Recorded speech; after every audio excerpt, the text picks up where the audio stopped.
How are you? Hi.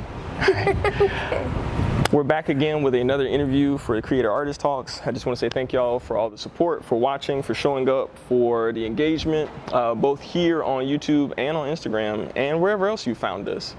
Thank you for the shout outs. Yeah, let's just jump into it. I'm here with the wonderful, immaculate Saundra Brown. And to be honest, and this is a common theme for me, I have no idea where I met you. I don't either. Well, I think it was, I think it was a poetry event. Okay. And then we connected on socials. And then Alana threw an event.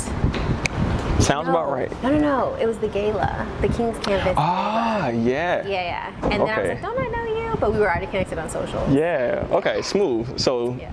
And I'm having to recount these interactions when I tell these things, because I'm like, I meet so many people all day, every day, that it's a blur.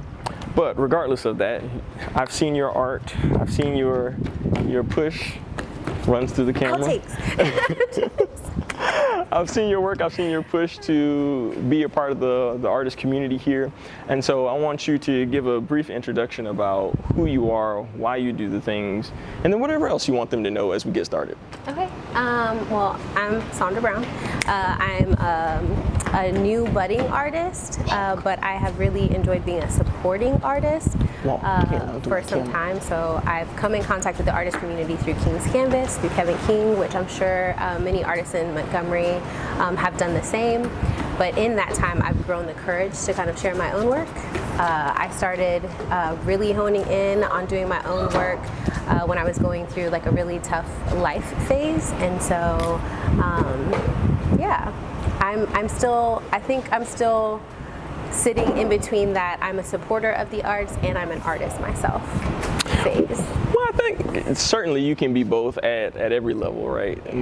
Because as much as I would deem myself to be an artist, there's more often me sitting around going, I just want to support that thing. Yeah. So I think that you're always going to be in a fair space there. Yeah. So let's talk a little bit about your art, right? And we'll do some behind the scenes where we share some of the things that you've already posted.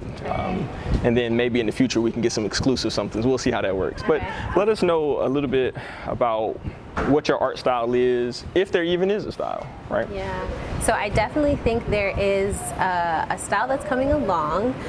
It's very much focused around florals, and I like doing like more of like I would say it's like a cartoon style because I don't know all of the right artistic vernacular, but I really like to work with acrylics and paint and sketch from time to time, but the most recent things have been florals and words, so anything that is an encouraging message, beautiful colors, and yeah. Do you want to know like what I've done so far? Yeah, let's go into as much of it as we can. Okay. So far I've participated in a couple of showcases at King's Canvas. Last year there was a grand opening, and so we did, or was that earlier this year? Goodness, the years are running together. Was it 2024? It was last year? Yeah, it was last year. Yeah, so the grand opening of the King's Canvas Gallery, and then shortly after that the DEI show, and then 21 Dreams held a community, I forget the name of the show now. Goodness. They held a community show, so I was in that at MAP 360, and then I've also done a mural for the West Montgomery Action Committee on the west side. So those are kind of like the public things, and then a lot of just private painting time at home. Yeah, and so I feel two things coming on in my brain space. Number one, the murals, how did you even get into that space? Yeah. And then two, what kind of, no, let's just answer the first one, right? Okay. And then we'll come to the second one. So the murals, yeah. So West Montgomery Action Committee, they hosted a plant day or a planet day, and they welcomed people from the community to come in and work in their community garden that they have on the west side. They've had that for a couple of years now, a few years, and they also do and host like cleaning days. And I was like, I want to go, I want to be a part of this, and it was beautiful. And when I arrived, the garden is fenced off from the neighborhood, and it was blank. And I was like, this would be an amazing spot for a mural. And so I talked, met a couple people that day. We're gonna have to like edit in names because I'm really bad at remembering. No, that's fair. That's me too. I talked to the board members, and they agreed to allow me to paint a mural on that. Well, backtrack. Because I'm growing into being an artist, I was like, I know some artists who could probably do a mural on this fence. And she was like, absolutely. And then as we sat down for like an info session, and during that time I brought Kirby in because I needed a more experienced like artist to kind of walk me through the process. And she was like, it sounds like you have a concept, you have an idea, like you could do this. And I was like, absolutely, I will sketch you something. And I was like, absolutely, I'll sketch you something. So I sketched something out and I showed it to them and they loved it. And then Kirby was able to add in like a personal touch with the grandmother and goodness.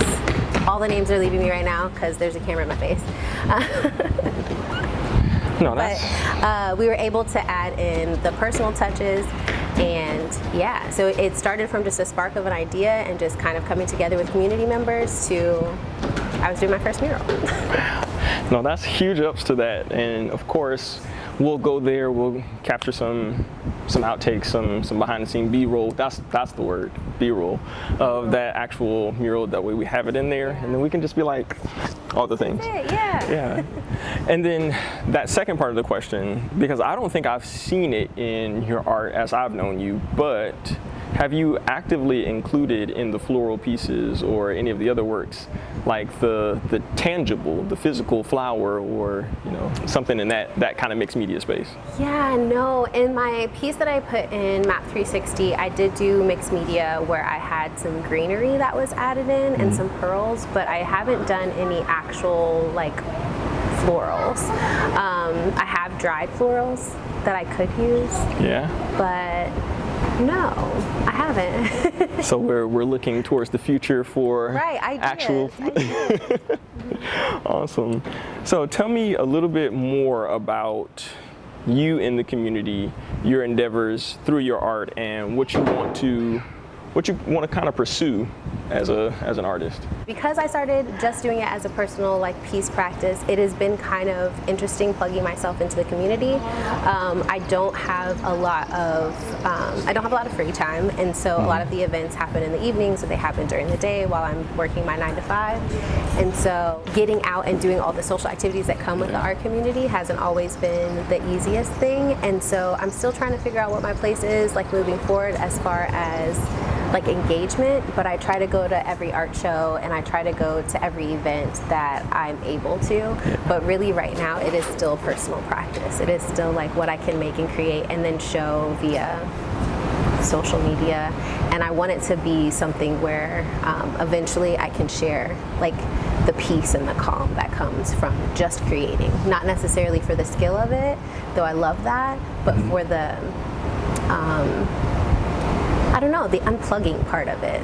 And how important is it to you, and I guess we could surmise this against other artists, right, to have that avenue to unplug? Oh, it's a bee. It's like a small fly. Is it a small fly? Yeah, okay, it's a fly. I thought it was a bee. It just buzzed. The unplugging part, that's really important.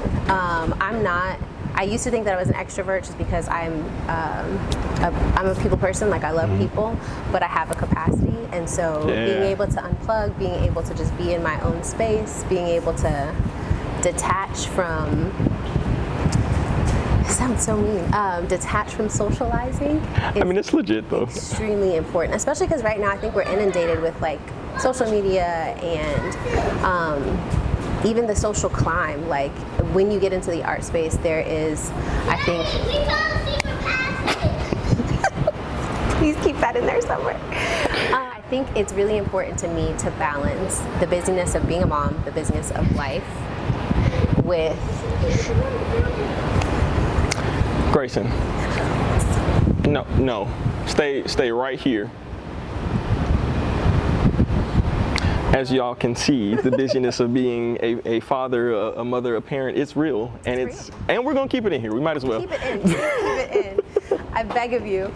I went from being a mom every day with 4 kids that are like stair steppers to divorcing and my kids living with their dad for a year, and that was when I really honed in on painting and filling that time, because for the first time in all of my adult years, I had time and I didn't know what to do with it. And so I started creating. And now my kids are back home, and so some of them are back home because my boys are still there. But so now it's a balancing of, I still want to have this creative time, but also I'm back to real life, like real life of momming and doing all the things. So how do you think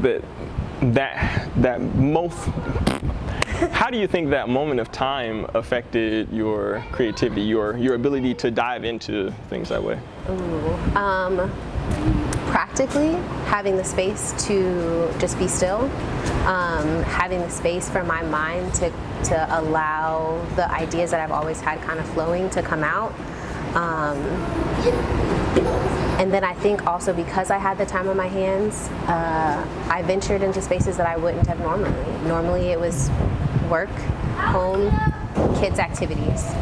And during that year, when I connected with Kevin King, and he started inviting me to the art events that were happening, and it was like a whole different world in Montgomery opened up. I didn't even realize all these art spaces were here. We have such a undercover art scene here, and that's just strictly like the visual arts, not including, you know, my art of the trade, which is music. That's a whole nother breed of something, and dance and like everything else, but the specific visual art scene is like so undercover. And to be honest with you, I don't even really know how I got connected to it. I just exist in spaces. Just here. And so I completely feel that. So I wish I could go hours and hours and hours and ask you these questions, because I have a ton of them, but I definitely want to ask you this question because I think it's paramount to the entire artist engagement. Is, what do you want to leave with your community, and what do you want the community to be able to provide for you as an artist? I hope that in every space, that even if it's not a space that I'm like showcasing any artwork, that I'm leaving encouragement and support. And I also hope to get that in return. I think when I go into spaces, I meet so many artists that have lived lives that are completely different from mine, and they are also looking for support. And they're looking to grow beyond just Montgomery, beyond just Alabama. And that starts with your people at home supporting you, so that you have the encouragement, you have the courage, you have the numbers that you need to go far beyond. So yeah, I just want to be a supporter and an encourager, and hopefully in doing that, I'll build a community around myself as well for whatever art turns out to be for me. Mild plug. I was like the Think All Be All Vision to Execution course is about building you as the individual, your community, and then so on and so forth, so that you can actively be a supporter in more than just showing up, right? But also so that the community can endeavor to support you in more ways than just physically showing up, or virtually showing up in this case. So again, I want to say thank you. And last but not least, let us know where we can find you. Yeah, so I'm on TikTok and Instagram and on Substack at just.me.sb. And we haven't even gotten into that, but Substack is more the writing journey to all of this. It is currently locked down, but I plan to pick it back up. So yeah, just me, SB. Thank you for plugging that, because I'm also going to go look at Substack now. Yeah. Because I didn't even know what that was until you just said it. It's locked down. You can't see anything on mine, not right now. But, that's fair. But it will grow. Awesome. Again, thank you. Shout out to Saundra for giving us all the time, space, and energy. And as always, we love y'all. We love you. Peace.